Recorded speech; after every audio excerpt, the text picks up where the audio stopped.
when I in awesome wonder consider all the worlds thy hands have made. I see the stars, I hear the rolling thunder, thy power throughout.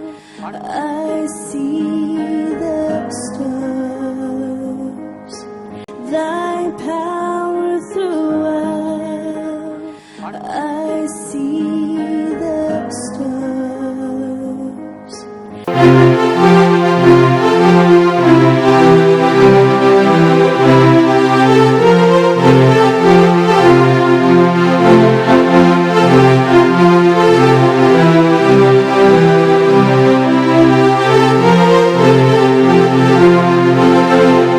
நன்றி என்று சொல்லுகிறோம் நாதா, நாவாலே துதிக்கிறோம் நாதா. நன்றி என்று சொல்லுகிறோம் நாதா, நாவாலே துதிக்கிறோம் நாதா. நன்றி இயேசு ராஜா, நன்றி இயேசு ராஜா, நன்றி இயேசு ராஜா, நன்றி இயேசு ராஜா. கடந்த நாட்கள் காத்தீரே நன்றி ராஜா, கடந்த நாட்கள் காத்தீரே நன்றி ராஜா. புதிய நாளை தந்தீரே நன்றி ராஜா, புதிய நாளை தந்தீரே நன்றி ராஜா. நன்றி என்று சொல்லுகிறோம் நாதா, நாவாலே துதிக்கிறோம் நாதா. ஆபத்திலே காத்தீரே நன்றி ராஜா, ஆபத்திலே காத்தீரே நன்றி ராஜா. அதிசயம் செய்தீரே நன்றி ராஜா, அதிசயம் செய்தீரே நன்றி ராஜா. நன்றி என்று சொல்லுகிறோம் நாதா, நாவாலே துதிக்கிறோம் நாதா. வாழ்க்கையிலே ஒளி விளக்காய் வந்தீரையா, வாழ்க்கையிலே ஒளி விளக்காய் வந்தீரையா. வார்த்தை என்ற மன்னாவை தந்தீரையா, வார்த்தை என்ற மன்னாவை தந்தீரையா. நன்றி என்று சொல்லுகிறோம் நாதா, நாவாலே துதிக்கிறோம் நாதா. தனிமையிலே துணை நின்று நன்றி ராஜா, தனிமையிலே துணை நின்று நன்றி ராஜா. தாயை போல் தேற்றினீரே நன்றி ராஜா, தாயை போல் தேற்றினீரே நன்றி ராஜா. நன்றி என்று சொல்லுகிறோம் நாதா, நாவாலே துதிக்கிறோம் நாதா. புது வாழ்வு தந்தீரே நன்றி ராஜா, புது வாழ்வு தந்தீரே நன்றி ராஜா. புது பலம் தந்தீரே நன்றி ராஜா, புது பலம் தந்தீரே நன்றி ராஜா. நன்றி என்று சொல்லுகிறோம் நாதா, நாவாலே துதிக்கிறோம் நாதா. நன்றி என்று சொல்லுகிறோம் நாதா, நாவாலே துதிக்கிறோம் நாதா. கர்த்தருடைய பரிசுத்த நாமத்துக்கு ஸ்தோத்திரம். ஆண்டுடைய வார்த்தையை தொலைக்காட்சியின் மூலமாக கேட்டுக்கொண்டிருக்கிற உங்கள் எல்லாருக்கும் நன்றி நான் தெரிவித்துக் கொள்கிறேன். தொலைக்காட்சி ஊழியங்களுக்காக ஜெபித்து கொள்ளுங்கள், தொலைக்காட்சி ஊழியத்துக்கு உதவி செய்யுங்கள். தொடர்ந்து தொலைக்காட்சியில் ஆண்டுடைய வார்த்தையை அறிவிக்க உங்களுடைய ஜெபமும் காணிக்கையும் அதிகமாக தேவைப்படுகிறது.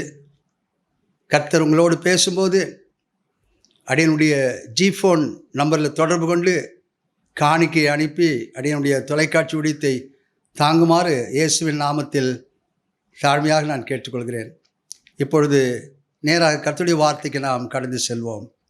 சங்கீதம் 62 சங்கீதம் 8 வசனம். ஜனங்களே, எக்காலத்திலும் அவரை நம்புங்கள், அவர் சமூகத்தில் உங்கள் இருதயத்தை ஊற்றிவிடுங்கள். தேவன் நமக்கு அடைக்கலமாயிருக்கிறார் என்று சொல்லி வேதத்தில் வாசிக்கிறோம். Trust in him all times, O people, pour out your hearts before him, God is a refuge for us என்று சொல்லி ஆங்கிலத்தில் எழுதப்பட்டுகிறது. அன்பான தேவ ஜனமே, ஆண்டவர் நம் ஒவ்வொருவருக்கும் அடைக்கலமாக இருக்கிறார். பிரியமானவர்களே, யாருக்கு ஆண்டவர் அடைக்கலமாக இருப்பார்? சங்கீதம் 37 சங்கீதம் 5 வசனத்தை வாசித்து பாருங்கள். உன் வழியை கர்த்தருக்கு ஒப்புவித்து அவர் மேல் நம்பிக்கையாயிரு, அவரே காரியத்தை வாய்க்க பண்ணுவார்னு சொல்லி வேதத்தில் வாசிக்கிறோம். சங்கீதம் 115 சங்கீதம் 11 வசனம் சொல்கிறது, கர்த்தருக்கு பயப்படுகிறவர்களே கர்த்தரை நம்புங்கள், அவரே அவர்களுக்கு துணையும் அவர்களுக்கு கேடகமாக இருக்கிறார். சங்கீதம் 118 சங்கீதம் 8 வசனம் சொல்கிறது, மனுஷனை நம்புவதை பார்க்கிறோம், கர்த்தர் பேரில் பற்றுதலாக இருப்பதே நலம் என்று சொல்லி வேதத்தில் வாசிக்கிறோம். நீதிமொழிகள் புஸ்தகம் 3 அதிகாரம் 5 வசனம் சொல்கிறது, உன் சுயபுத்தியின் மேல் சாயாமல் உன் முழு இருதயத்தோடும் கர்த்தரில் நம்பிக்கையாயிரு என்று சொல்லி வேதத்தில் வாசிக்கிறோம். ஏசாயா 26 அதிகாரம் 4 வசனம் என்ன சொல்கிறது? கர்த்தரை என்றென்றைக்கும் நம்புங்கள், கர்த்தராகிய யெகோவா நித்திய கண்மலையாய் இருக்கிறார் என்று சொல்லி வேதத்தில் வாசிக்கிறோம். அன்பான தேவ ஜனமே, இந்த நாளிலே கர்த்தர் நமக்கு அடைக்கலமான தேவனாய் இருக்கிறார். அவரை நம்புகிற மக்களுக்கு தேவன் அடைக்கலமாக இருக்கிறார். பிரியமானவர்களே, கர்த்தரை நம்புவது மட்டுமல்ல, கர்த்தரின் அடைக்கலத்துக்குள் செட்டைக்குள் வர வேண்டும். ஆண்டவர் அதை எதிர்பார்க்கிறார். பிரியமானவர்களே, ரூத்தின் புஸ்தகம் 2 அதிகாரம் 12 வசனத்தை வாசித்து பாருங்கள். இங்கு போவாஸ் என்ற ஒரு மனிதன் ரூத்தை பார்த்து சொல்கின்றான், இஸ்ரவேலின் தேவனாகிய கர்த்தரின் செட்டைகளின் கீழ் அடைக்கலமாய் வந்த உனக்கு கர்த்தரால் நிறைவான பலன் கிடைப்பதாக என்று சொல்லி போவாஸ் சொல்வதை நாம் பார்க்கிறோம்.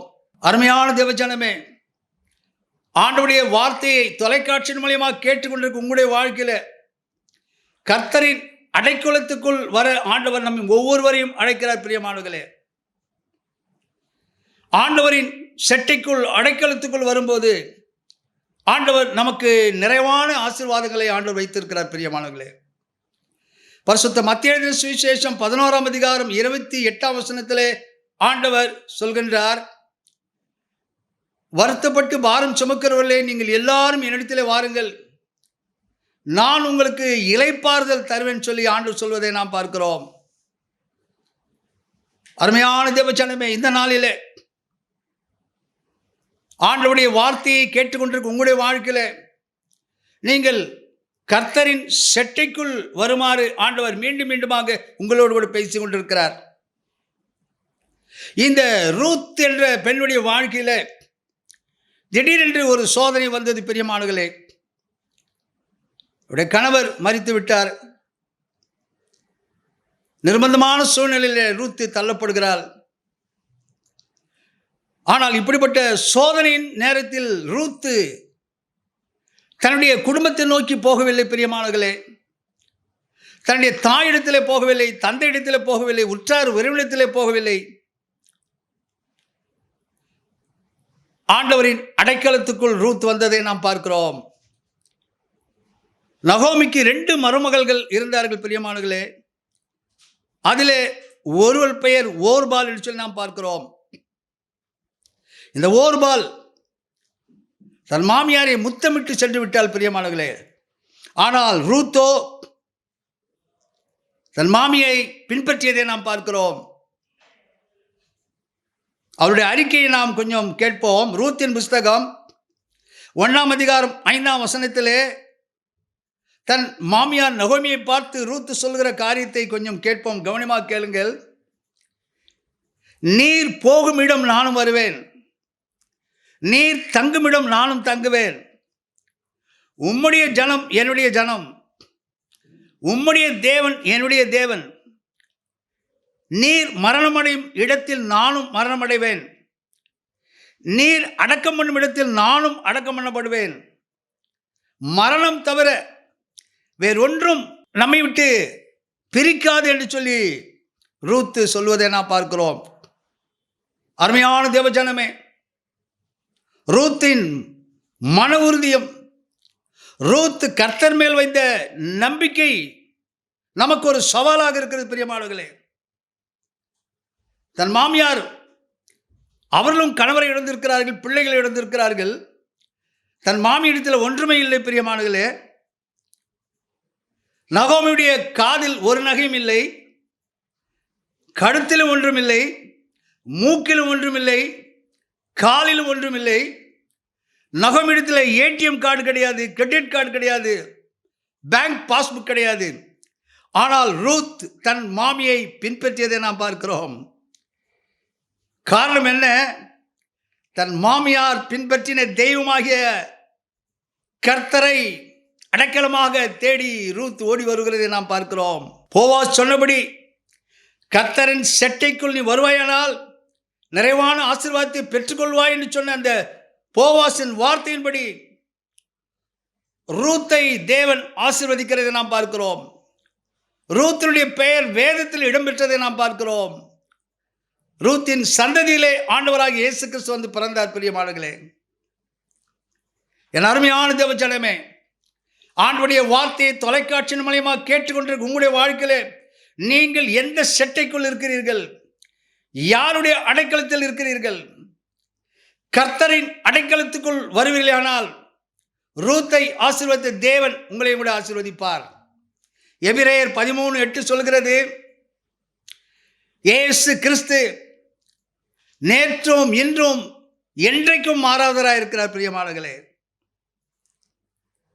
நம்முடைய வாழ்க்கையில குறைவு, எதிர்பாராத நஷ்டங்கள், வறுமை, துக்கம் நம்மை சந்திக்கும் பொழுது நாம் மனிதனை நாடி செல்கிறோம். பிரியமானவர்களே,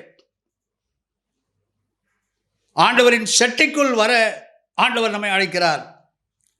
பரிசுத்த லூக்கா எழுதின சுவிசேஷம் 15ஆம் அதிகாரம் 13 24 வரையில் வாசித்து பாருங்கள். பிரியமானவர்களே, இளைய குமாரன் தன் வாழ்க்கையில் குறைபட தொடங்கிய போது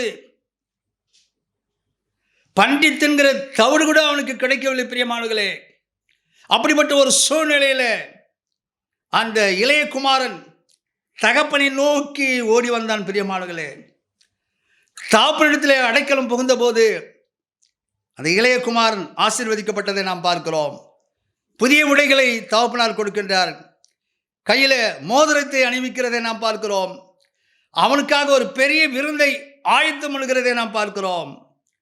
தொலைக்காட்சியின் மூலமாக ஆண்டவருடைய வார்த்தையை கேட்டுக்கொண்டிருக்கிற என் அன்பு சகோதரனே, சகோதரியே, இயேசுவின் அடைக்கலத்திற்குள் வா என்று சொல்லி ஆண்டவர் உன்னை அழைக்கிறார்.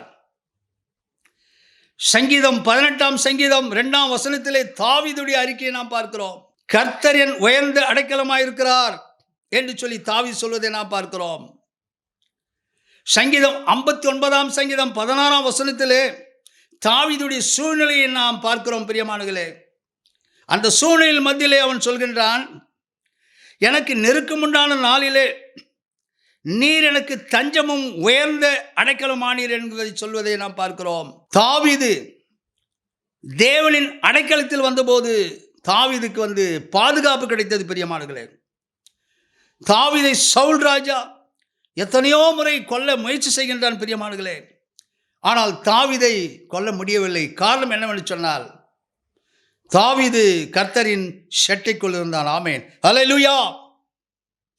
சங்கீதம் 18ஆம் சங்கீதம் 17-19 வரையில் வாசித்து பாருங்கள். அதே தாவீது சொல்கின்றான், என்னிலும் அதிக பலவான்களாயிருந்த என் பலத்த சத்துருவுக்கும் என்னை பகைக்கிறவர்களுக்கும் என்னை ஆண்டவர் விடுவித்தார். என் ஆபத்து நாளில் எனக்கு எதிரிட்டு வந்தார்கள், கர்த்தரோ எனக்கு ஆதரவாக இருந்தார். அவர் விசாலமான இடத்தில் என்னை கொண்டு வந்து என் மேல் பிரியமாயிருந்தபடியால் என்னை பாதுகாத்தார், தப்புவித்தார் என்று சொல்லி தாவீது சொல்வதை நாம் பார்க்கிறோம். தாவீதை ஆபத்தில் பாதுகாத்தவர் உங்களையும் கூட பாதுகாப்பார். ஆமென், அல்லேலூயா. தாவீது கர்த்தரின் செட்டைக்குள் வந்தபோதுதான் இந்த பாதுகாப்பு கிடைத்தது பிரியமானங்களே. சங்கீதம் 46 சங்கீதம் 1 வசனத்தை வாசித்து பாருங்கள். தேவன் நமக்கு அடைக்கலமும் பலனும் ஆபத்து காலத்தில் அனுகூலமான துணையுமா இருக்கான்னு சொல்லி வேதத்தில் வாசிக்கிறோம். ஏசாயா 25 4 வசனம் சொல்கிறது, கர்த்தர் ஏழைக்கு பலனும் நெருக்கப்படுகிற எளியவனுக்கு திடனும் பெருவெள்ளத்துக்கு தப்பும் அடைக்கலமும் வெயிலுக்கு உதவும் நிழலுமாயிருப்பார் என்று சொல்லி வேதத்தில் வாசிக்கிறோம். சங்கீதம் 91 சங்கீதம் 9-10 வாசித்து பாருங்கள். எனக்கு அடைக்கலமாயிருக்கிற உன்னதமான கர்த்தரை எனக்கு தாவரமாக கொண்டேன், ஆதலால் பொல்லாப்பு எனக்கு நேரிடாது, வாதையன் கூடாரத்தை அணுகாது என்று சொல்லி அந்த பக்தன் சொல்கின்றார். அருமையான தேவ ஜனமே, இந்த நாளிலே கர்த்தரின் அடைக்கலத்துக்குள் வந்து தாவீதை பாதுகாத்த தேவன், நாமும் கர்த்தரின் அடைக்கலத்துக்குள் வருவோம். பிரியமானங்களே, நமக்கு விரோதமாக செயல்படுகிற தீய சக்திகளிலிருந்து, பொறாமையின் சக்தியிலிருந்து, மாந்திரிக சக்தியிலிருந்து தேவன் நம்மை பாதுகாப்பார். பிரியமானங்களே, உபாகமம் 32 11 12 வசனம் சொல்கிறது, கர்த்தரின் சட்டைக்குள் வரும்போது தேவன் உன்னை வழிநடத்தி செல்வார் சொல்லி வேதத்தில் வாசிக்கிறோம். ஆண்டவரின் சட்டைக்குள் வரும்போது நம்மை ஆண்டவர் நடத்துகிற தேவனாக இருக்கிறார். பிரியமானங்களே, நம்மை தூக்கி சுமந்து வழிநடத்துவார் சொல்லி வேதத்தில் வாசிக்கிறோம். உபாகமம் 1 31 வசனம் சொல்கிறது, ஒரு மனிதன் தன் பிள்ளையை சுமந்து கொண்டு போவது போல உங்கள் தேவனாகிய கர்த்தர் உங்களை சுமந்து வழி நடத்தினார் என்று சொல்லி மோசே இஸ்ரவேல் ஜனங்களுக்கு சொல்வதை நாம் பார்க்கிறோம். அருமையான தேவ ஜனமே, கர்த்தர் நம்மை சுமந்து நம்மை வழிநடத்த வேண்டுமானால், நாம் கர்த்தரின் செட்டைக்குள் இருப்போமானால் ஆண்டவர் நம்மை வழிநடத்துவார். பிரியமானங்களே, ஏசாயா 46 3 4 கூட வாசித்து பாருங்கள். இங்கு கர்த்தர் சொல்கிறார், தாயின் வயிற்றில் தோன்றினது முதல் உங்களை ஏந்தி, தாயின் கற்பத்தில் உற்பத்தியானது முதல் உங்களை தாங்கினேன். உங்கள் முதிர் வயது வரைக்கும் நான் அப்படி செய்வேன், நரை வயது மட்டும் நான் உங்களை தாங்குவேன். நான் அப்படி செய்து வந்தேன், இனிமேலும் நான் ஏந்துவேன், நான் சுமப்பேன், தப்புவிப்பேன் சொல்லி ஆண்டவர் சொல்கிறார்.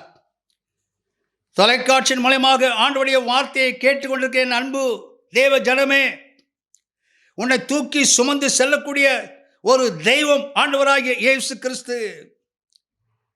கர்த்தரின் செட்டைக்குள் இதுவரையில் நீங்கள் வராமல் இருந்தால், இன்றே தொலைக்காட்சியின் மூலமாக ஆண்டவருடைய வார்த்தையை கேட்டுக்கொண்டிருக்க இந்த நேரத்தில் கர்த்தரின் செட்டைக்குள் வாருங்கள். பிரியமானங்களே, ஆண்டவர் உங்களை தூக்கி சுமப்பார். பிரியமானங்களே, மல்கியா 4 2 வசனம் சொல்கிறது, கர்த்தரின் செட்டைக்குள் வரும்பொழுது நமக்கு ஆரோக்கியம் கிடைக்கும் என்று சொல்லி வேதத்தில் வாசிக்கிறோம். Bible chase healing in it's wings என்று சொல்லி ஆங்கிலத்தில் எழுதப்பட்டுகிறது. கர்த்தரின் செட்டைக்குள் யார் யார் வருகிறார்களோ அவர்கள் எல்லாரும் வியாதியிலிருந்து சுகம் பெறுவார்கள். பிரியமானங்களே, இது வேதத்தில் நாம் பார்க்கிறோம். பரிசுத்த மத்திய எழுதின சுவிசேஷம் 8 2 3 வாசித்து பாருங்கள்.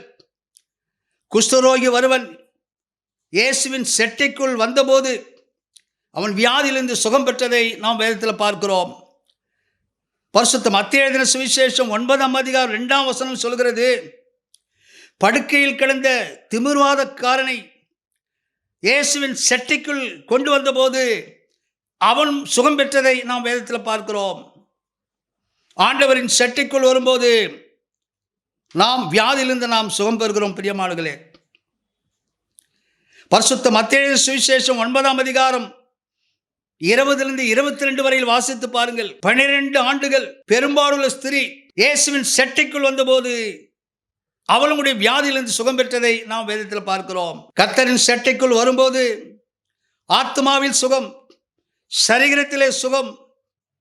ஆண்டவர் நமக்கு சுகம் கொடுக்கிற தெய்வமாக இருக்கிறார். பிரியமானங்களே, எரேமியா தீர்க்கதரிசன புத்தகம் 30 17 வசனத்திலே ஆண்டவர் நமக்கு ஒரு வாக்கு கொடுக்கிறார். பிரியமானவர்களே, நான் உனக்கு ஆரோக்கியம் வரம் பண்ணி உன் காயங்களை ஆற்றுவேன் என்று சொல்லி கர்த்தர் சொல்கிறார். The Bible says, I will restore you to health and heal your wounds, declares the Lord என்று சொல்லி ஆங்கிலத்தில் எழுதப்பட்டிருக்கிறது. அருமையான தேவஜனமே, ஆண்டவர் நமக்கு சுகம் கொடுக்கிற தெய்வமாக இருக்கிறார். எப்பொழுது அவருடைய செட்டைக்குள் நாம் வரும்போது நாம் சுகம் பெறுவோம், ஆரோக்கியத்தை ஆண்டவர் நமக்கு தருவார். உபாகம் 33 அதிகாரம் 27 வசனத்தை வாசித்து பாருங்கள். அனாதி தேவனே உன் அடைக்கலம், அவருடைய நித்திய பயங்கள் உனக்கு ஆதாரம் என்று சொல்லி வேதத்தில் வாசிக்கிறோம். அவர் உன் சத்துருக்கள் மீது ஜெயத்தை கட்டளையிடுவார் சொல்லி உபாகம் 33:27 நாம் வாசிக்கிறோம். பிரியமானங்களே, ஆண்டவரின் செட்டைக்குள் வரும்போது நமக்கு விரோதமாக செயல்படுகிற சத்துருக்களை நம்மை விட்டு விலக்குவார். பிரியமானங்களே, என்னாகும் 23 அதிகாரம் 23 சொல்கிறது, உங்களுக்கு விரோதமாக செயல்படும் மந்திரவாதங்களை ஆண்டவர் ஒன்றுமில்லாமல் செய்வார் சொல்லி பார்க்கிறோம். இஸ்ரவேலுக்கு விரோதமாக பில்லி சூனிய மந்திரவாதம் ஒன்றுமில்லை என்று சொல்லி வேதத்தில் பார்க்கிறோம். இந்த நாளிலே ஆண்டவர் உங்களுக்கு விரோதமாக செயல்படும் தீய சக்திகளை ஆண்டவர் உங்களை விட்டு விலக்குவார். பிரியமானங்களே, ஏசாயா 54 அதிகாரம் 17 வசனம் சொல்கிறது, உனக்கு விரோதமாக உருவாக்கப்படும் எந்த ஆயுதமும் வாய்க்காது போகும் சொல்லி ஆண்டவர் சொல்கிறார். ரோமர் 16 அதிகாரம் 20 வசனத்தை வாசித்து பாருங்கள். சமாதானத்தின் தேவன் சீக்கிரமாய் சாத்தானை உங்கள் கால்களின் கீழே நசுக்கி போடுவார். பிரியமானங்களே, எப்பொழுது இதெல்லாம் நடக்கும்? பிரியமானங்களே, கர்த்தரின் செட்டைக்குள் வரும்போதுதான் நாம் சாத்தானை மேற்கொள்ளும்படியான கிருபையை வல்லமையை ஆண்டவர் நமக்கு கொடுப்பார். இந்த நாளிலே ஆண்டவர் உங்களோடு கூட பேசி கொண்டிருக்கிறார். கர்த்தரின் செட்டைக்குள் வந்த ரூத்து மகிமையான ஆசீர்வாதத்தை பெற்றுக்கொண்டதை நாம் பார்க்கிறோம். கர்த்தரின் செட்டைக்குள் வந்த தாவீது பாதுகாக்கப்பட்டதை நாம் பார்க்கிறோம். கர்த்தரின் செட்டைக்குள் நாம் வரும்போது ஆண்டவர் நம்மை தூக்கி சுமந்து நம்மை வழிநடத்துகிற தெய்வமாக இருக்கிறார். கர்த்தரின் செட்டைக்குள் நாம் வரும்போது ஆத்மாவிலும் சரீரத்திலும் ஆண்டவர் நமக்கு சுகத்தை தருகிறார். கர்த்தரின் செட்டைக்குள் நாம் வரும்போது நம்முடைய சத்துருக்கள் மீது ஆண்டவர் ஜெயத்தை கட்டளையிடுவார். பிரியமானங்களே, இந்த நாளிலே ஆண்டவர் உங்களோடு பேசுகிறார். இதுவரையில் நீங்கள் ஆண்டவரின் செட்டைக்குள் வராமல் இருப்பீர்களானால் ஆண்டவர் உங்களை அழைக்கிறார். வருத்தப்பட்டு பாரம் சுமக்கிறவர்களே, நீங்கள் எல்லாரும் என்னிடத்தில் வாருங்கள், நான் உங்களுக்கு இளைப்பாறுதல் தருவேன் சொல்கிறார். உங்கள் துக்கம் சந்தோஷமாக மாறும் என்று சொல்லி ஆண்டவர் சொல்கிறார். இந்த நாளிலே கர்த்தரின் செட்டைக்குள் வாருங்கள், கர்த்தர் உங்களை ஆசீர்வதிப்பார். நாம் கண்களை மூடி ஆண்டவர் நோக்கி நாம் ஜெபிப்போம்.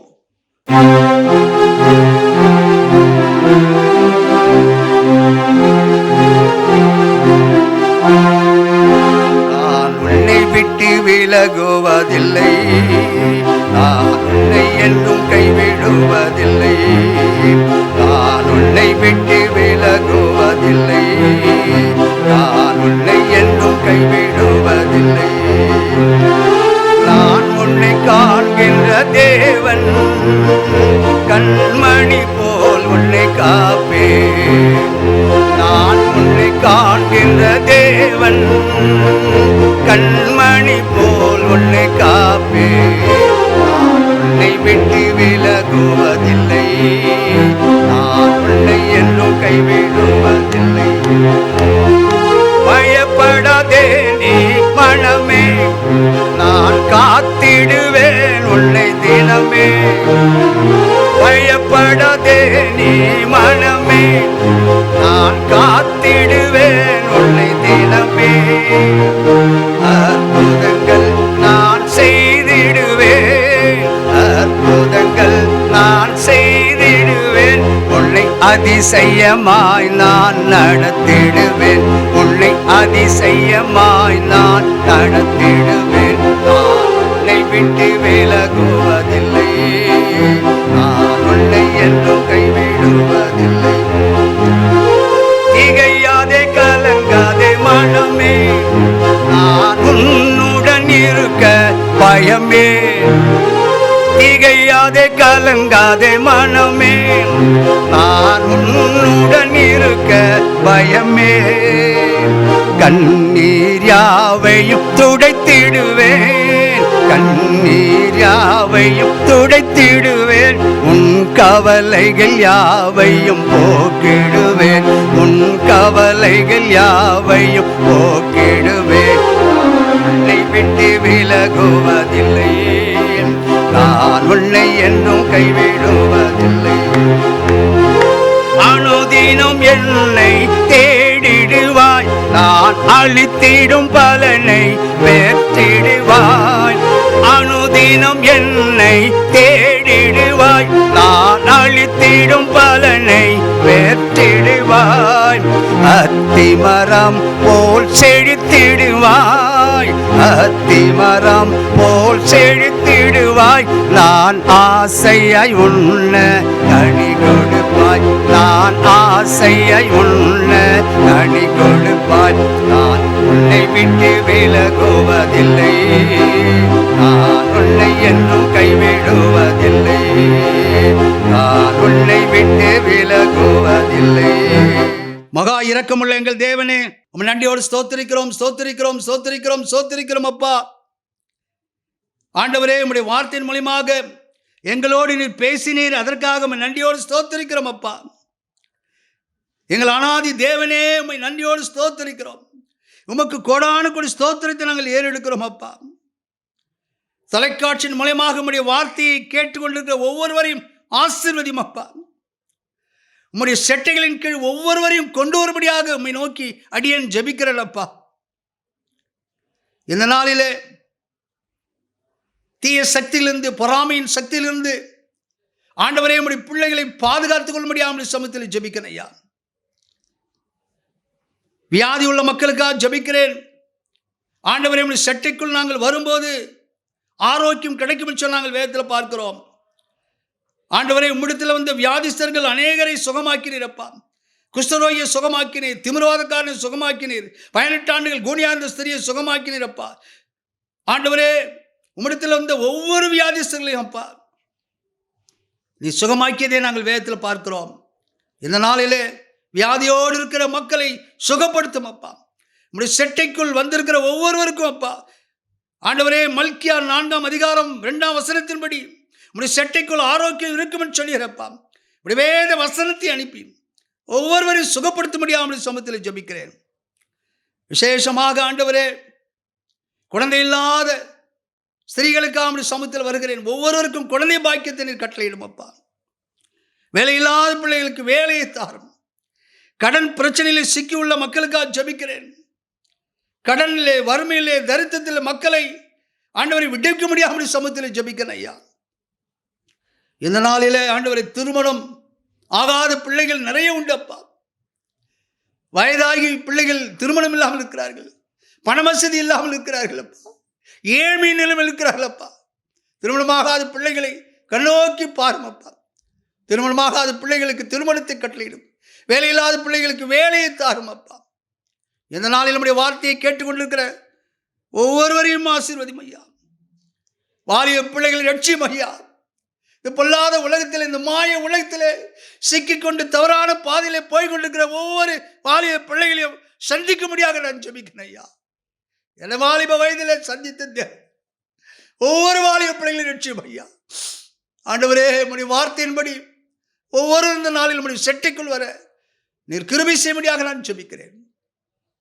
இயேசு கிறிஸ்துவின் நாமத்தில் வேண்டிக் கொள்கிறேன் பிதாவே, ஆமென்.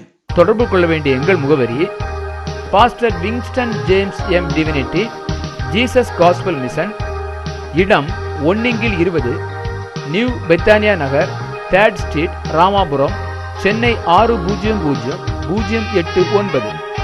செல் நம்பர் 9962966097.